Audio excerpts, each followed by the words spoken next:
Well, what I love seeing about Dak today is that veteran quarterback, that veteran experience, going on the road. Nothing's too big for him. Okay, so yesterday, Tom Brady entered the second half of his life with his new broadcasting gig calling Fox games, and his season didn't really kick off as well as many had hoped. After an NFL Hall of Fame playing career, I think many assumed Tom Brady was infallible and would just crush it in the broadcasting booth immediately.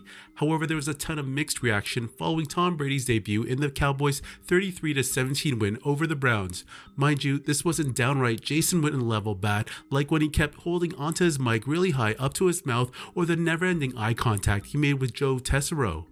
Been everything the Jets would hope for. And listen, it's not always going to be perfect. He needs to string together some good drives. But if he keeps it up and continues to improve, throw it away. He has to understand you can live for another day, Joe. You're not going to get them all.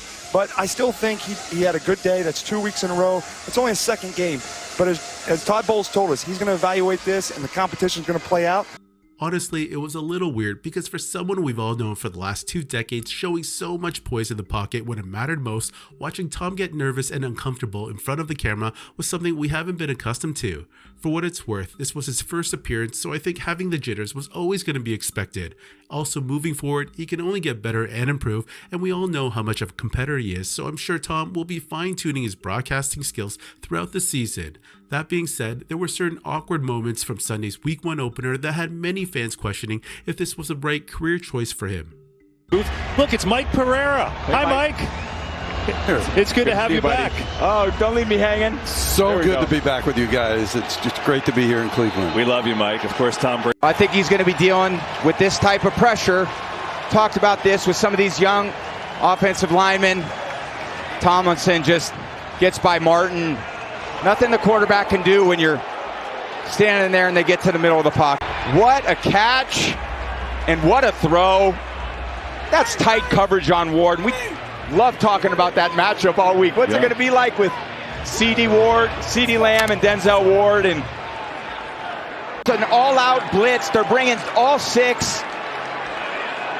And they can only block 5 of them. Dak knows it and lays it up there. This guy deals with more double teams than anyone. Gets the chip. Jones got him, but he's just too athletic to get underneath Teller to the middle of the pocket. This is what you deal with when you're a great rusher. And the only way to overcome that, it's a big man he's going against in Tyler Guyton, but just too much power. He's got a great burst off the line of scrimmage. Just rips through, and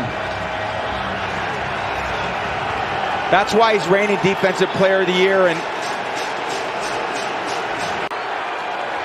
Kev, you called it, just a simple inside zone. They flash the tight end back, Ferguson, and leaves a pretty good hole there in the middle of the defense.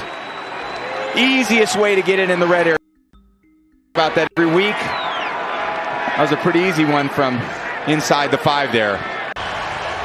Well, they're pressuring with Kendricks. The tackle's got to come down, and it leaves one of the most athletic players in the NFL just to stare down Watson and time his jump. And once that ball's up there, you got all those Cowboy defenders tracking it down. And Kendricks, one of the dependable, consistent players that's played in this Zimmer scheme, is going to be the beneficiary of some of these incredible plays. So Coach Schwartz is not afraid to play man coverage, and whether it's CeeDee Lamb or anyone else, really a nice play by Newsome.